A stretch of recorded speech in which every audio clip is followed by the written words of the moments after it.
Everyone, my name is Khushboo Chaudhary. Welcome to our channel B Studiotech. आज के video में हम करने वाले हैं एमपी 001 के unit 13 civil disobedience and satyagraha. Screen पे दिए गए सभी कोर्सेज के लिए वीडियो इंपॉर्टेंट रहने वाली है। वीडियो को एंड तक देखिएगा। अच्छी लगी तो लाइक शेयर कमेंट करना बिल्कुल मत भूलिएगा और ऐसी और वीडियोस के लिए हमारे चैनल बी स्टडीओटेक को सब्सक्राइब कर लीजिए। साथ ही साथ अगर आप चाहते हैं कि आपको इन सभी वीडियोस की फ्री पीडीएफ भी मिले तो उसके लिए आप हमारे साथ जुड़ सकते हैं हमारे टेलीग्राम चैनल पे, जिसका लिंक आपको डिस्क्रिप्शन या कमेंट बॉक्स में मिल जाएगा। वीडियो को स्टार्ट करते हैं। वैसे ये टॉपिक बहुत इंपॉर्टेंट है, ना कि सिर्फ ग्रेजुएशन या यूजी पीजी बच्चों के लिए या नेट जेआरएफ के लिए। आपको ये टॉपिक 6th क्लास से देखने को मिलता है, तो स्कूल स्टूडेंट्स के लिए भी वीडियो काफी इंपॉर्टेंट रहने वाली है। सो स्टार्ट करते हैं। इस वीडियो में हम करेंगे what is civil disobedience. Civil disobedience होता क्या है। Write an essay on Gandhian concept of satyagraha. Gandhi ji का क्या कंसेप्ट था, जो सत्याग्रह सुनते हैं ना हम। थर्ड है explain the meaning of Gandhian concept of passive resistance. Gandhi ji के अकॉर्डिंग पैसिव रेजिस्टेंस का मीनिंग क्या था। तो चलिए स्टार्ट करते हैं सिविल डिसोबीडियंस से। The concept of civil disobedience movement has become important element. अच्छा, पहले हम देखते हैं कि सिविल डिसोबीडियंस होता क्या है।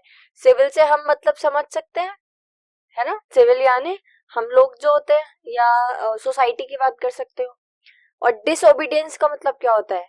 ओबीडियंस यानी किसी को ओबे करना, है ना, कोई लॉ मानना या किसी का रूल मानना है, किसी की बात मानना।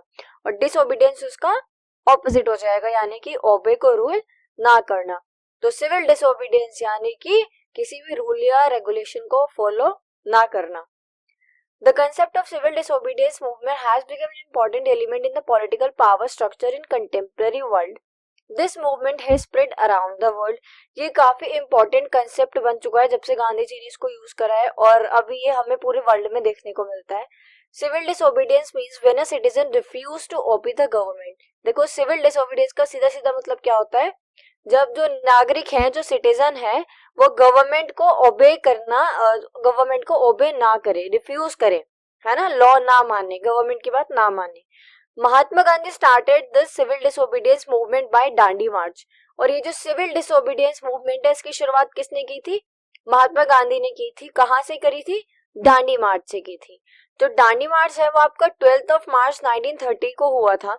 Gandhi ji started the journey from Sabarmati आश्रम टू दांडी। तो गांधी जी ने, ये आपका डिस्टेंस था लगभग 385 किलोमीटर, जो कि 24 दिन के अंदर अंदर कवर किया था गांधी जी ने, साबरमती से लेके और दांडी तक।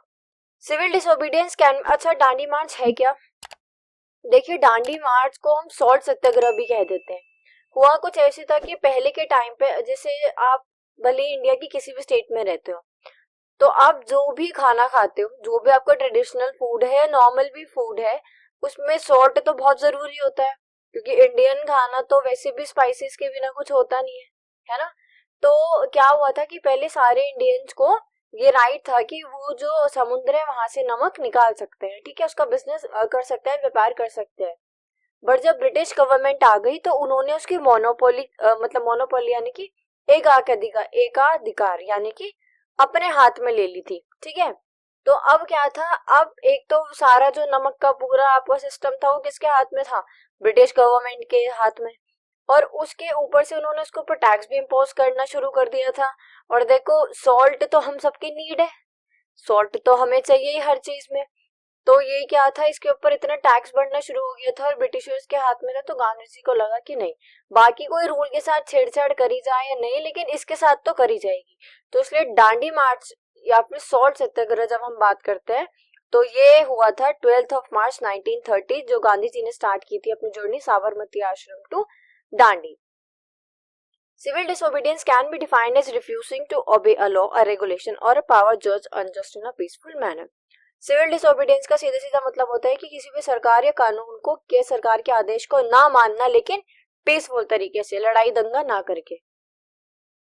As we already know, the civil disobedience movement was started by Mahatma Gandhi versus Dandi March.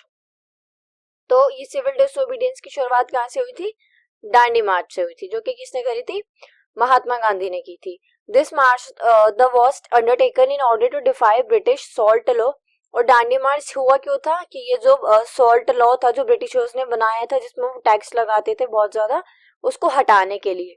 The movement began with the salt march which is also known as the Dandi march to protest against the British monopoly over salt. British monopoly को यानी कि अंग्रेजों के एकाधिकार को खत्म करना था। The concept of civil disobedience has been understood as a political strategy adopted by Mahatma Gandhi and his followers in India to oppose British colonial administration। और क्यों हुआ था civil disobedience? British colonial administration के खिलाफ यानी कि उसके oppose काम करने के लिए।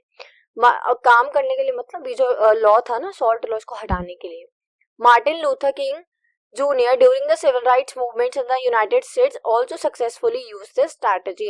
अगर हम बात करें कि बाकी देशों में भी क्योंकि बहुत ज्यादा प्रचलित हो गया था, ये बहुत फेमस हो गया था ना, क्योंकि गांधी जी यहाँ पे जो भी सत्याग्रह करते थे उसका रिजल्ट क्या होता था? हैप्पी एंडिंग होती थी। तो बाहर के देशों में भी लोगों ने ये अपनाना शुरू करा। तो यही हमें देखने को मिला कि यूनाइटेड स्टेट्स के अंदर जब सिविल राइट्स मूवमेंट चल रहे थे तो मार्टिन लूथर किंग जूनियर के द्वारा सिविल डिसोबीडियंस को अपनाया गया, जिसका रिजल्ट क्या था? हैप्पी एंडिंग हुई, इसकी भी वो सक्सेसफुल स्ट्रैटेजी निकली। द कंसेप्ट ऑफ सीडियम यानी कि civil disobedience movement has a long and varied history, क्योंकि देखो बहुत पुराने टाइम से चलता आ रहा है ये। बहुत सारे सत्याग्रह हमें देखने को मिले थे। अभी हम आगे देखेंगे गांधी जी के क्या कॉन्ट्रीब्यूशन रहे हैं। Throughout the long history of human civilization, there has always been a conflict between individual freedom and the political authority of state। देखो ऐसा होता है, अभी भी होता है कि, और काफी ना ह्यूमन सिविलाइजेशन की हिस्ट्री रही है। जो भी स्टेट की पॉलिटिकल अथॉरिटी होती है उसके और लोगों की फ्रीडम यानी इंडिविजुअल की फ्रीडम के बीच में कॉन्फ्लिक्ट हमें देखने को मिलते ही आए हैं और अभी भी कहीं ना कहीं देखने को मिलते हैं। According to Socrates, he strongly believed that an individual could only develop in a well-ordered society and it was his moral duty to obey the state। Socrates का ये मानना है, Socrates को पॉलिटिकल साइंस का फादर भी माना जाता है, आपको पता है। और जो Socrates है वो स्ट्रांगली बिलीव करते हैं कि जो एक इंडिविजुअल है ना वो अच्छा ग्रो कर सकता है, लेकिन उसके लिए उसको क्या चाहिए? एक वेल ऑर्डर्ड सोसाइटी चाहिए। और एक वेल ऑर्डर्ड सोसाइटी कब बनेगी? जब जो सोसाइटी के द्वारा या स्टेट के द्वारा जो आपके रूल्स बनाए गए हैं, रेगुलेशंस हैं, जो आपके लॉ और नॉर्म्स बनाए गए हैं, सब लोग उनको ओबे करेंगे। भाई सोसाइटी में कुछ नियम कायदे कानून है और वही लोग हैं, लोगों ने उन सारे नियम कायदे कानून को फॉलो किया, एक अच्छी सोसाइटी बनी, ऑर्डर्ड सोसाइटी बनी, तो वहां पे जो लोगों का डेवलपमेंट है वो भी फिर अच्छे तरीके से होगा। बट यहाँ पे डिसोबीडियंस बहुत जरूरी था, क्योंकि यहाँ पे हमने हमारे देश के लिए किया था। तो ये था आपका सिविल डिसोबीडियंस मूवमेंट, यानी कि सिविल्स के द्वारा, सिटीजन्स के द्वारा गवर्नमेंट के किसी लॉ को या फिर किसी पर्टिकुलर गवर्नमेंट जैसे कि ब्रिटिशर्स को ओबे ना करना। ठीक है, अब आता है सत्याग्रह। सत्य का मतलब क्या होता है? ट्रुथ, है ना, सच। और आग्रह बोलते हैं ना, आग्रह कर रहे हैं, आग्रह यानी कि रिक्वेस्ट कर रहे हैं। ठीक है, तो सत्य का मतलब होता है ट्रुथ यानी कि सच, और आग्रह करना रिक्वेस्ट। तो हम सच के लिए आग्रह कर रहे हैं, है ना, लड़ाई झगड़ा नहीं कर रहे। So satyagraha is idea of non violent resistance struggle for peace initiated by Mahatma Gandhi. Satyagraha की शुरुआत भी महात्मा गांधी द्वारा ही की गई थी। Gandhi used Satyagraha in the Indian independence movement and also during his previous struggles in south Africa. Gandhi ने ये बहुत पहले स्टार्ट कर दिया था साउथ अफ्रीका के अंदर, लेकिन इंडिया मतलब हमारे इंडिपेंडेंस के टाइम पे भी हमें ये देखने को मिला था। कौन कौन से सत्याग्रह हुए थे? कुछ इंपॉर्टेंट है जो अभी हम आगे वीडियो में देखेंगे। It upholds the belief that if the cause is true and the fight is against injustice, then there is no need for physical force or coercion against the oppressor। Basically इनका ये मानना था कि अगर हमें कोई भी अपनी बात मनवानी है तो हम उसको शांतिपूर्वक तरीके से आग्रह कर सकते हैं कि भाई हमारी ये बात है और इसको आप मान लो, हम कोई भी किसी भी प्रकार का वायलेंस क्रिएट नहीं करेंगे। According to Gandhi satyagraha was a unique weapon to fight against injustice. Gandhi के अकॉर्डिंग ये जो सत्याग्रह है वो है हथियार है, एक यूनिक वेपन है जो कि हमारे लड़ने के काम आता है। किसके खिलाफ? इनजस्टिस यानी अन्याय के खिलाफ।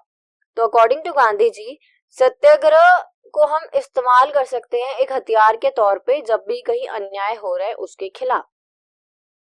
अब देखते हैं जो गांधी जी के कंट्रीब्यूशन रहा है या जो इंपॉर्टेंट सत्याग्रह रहे हैं जिसके ऊपर आपको क्वेश्चन देखने को मिल जाते हैं।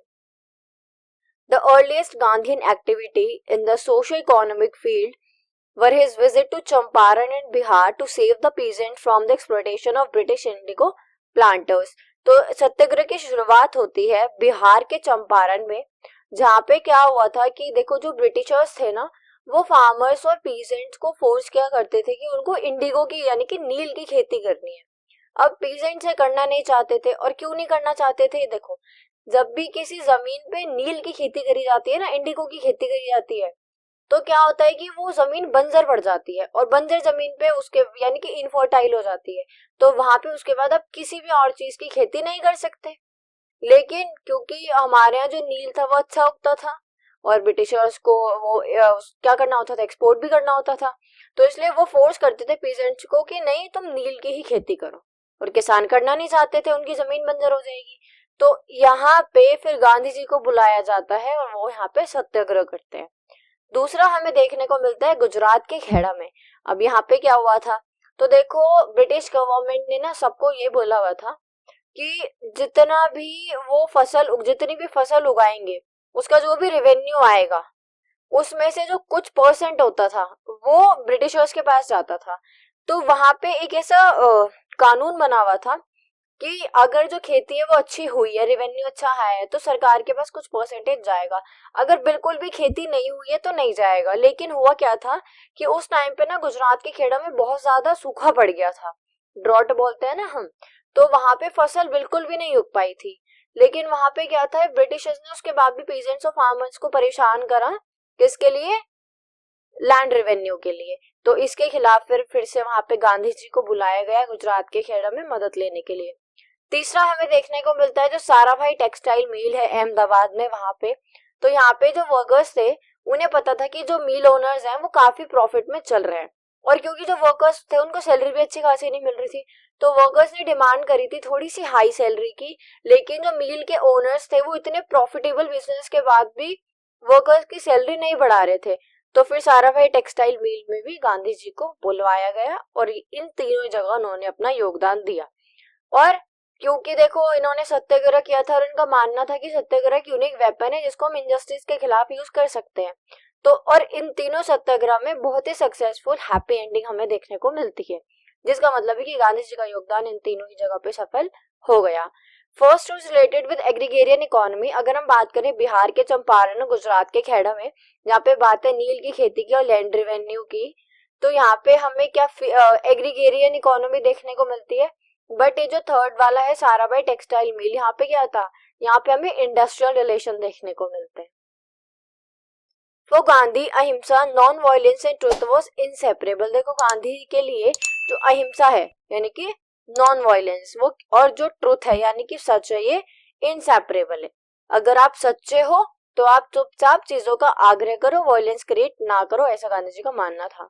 ही सेड दैट अहिंसा is the means and truth is the end. In order to understand the Gandhian concept of civil disobedience, movement and Satyagraha, it is desirable to know Gandhi's view. So देखो सत्याग्रह और civil disobedience movement से हमें गांधी के कुछ thoughts पता चलते हैं कि क्या गांधीयन व्यूज हैं।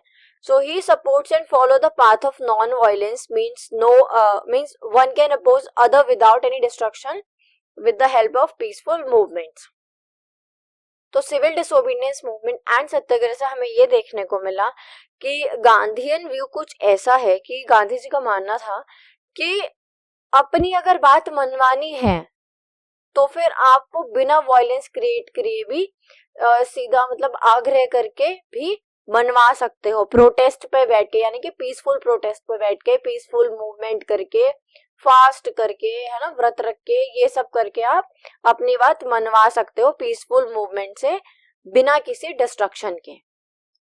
The Gandhian concept of Satyagraha is the product of his faith in spiritual religious values. He was convinced that the supreme law that governs all living beings in universe is nothing but love and non-violence. So Gandhian view हमें दिखाते हैं कि प्यार से और non violence से, अहिंसा से चीजों को हासिल किया जा सकता है, बट वायलेंस से नहीं किया जा सकता। Gita carried this message of non violence as soul force, और हमें श्री गीता में भी ये देखने को मिलता है। अब देखते हैं व्हाट इज पैसिव रेजिस्टेंस। तो देखो पैसिव रेजिस्टेंस कुछ स्पेशल चीज नहीं है। पैसिव रेजिस्टेंस का मतलब होता है फास्ट करके, पीसफुल प्रोटेस्ट करके, या फिर डिसोबीडियंस करके, या फिर जो लॉज है उनको रिफ्यूज करके, या सरकार के साथ कोऑपरेट ना करके अपनी बात मनवाना। ठीक है, सो पैसिव रेजिस्टेंस क्या होता है, It means resistance to a government, law, etc. made without violence by fasting, demonstrating peacefully, or refusing to cooperate. So that's all guys. Thanks for watching. Please like, share and subscribe our channel.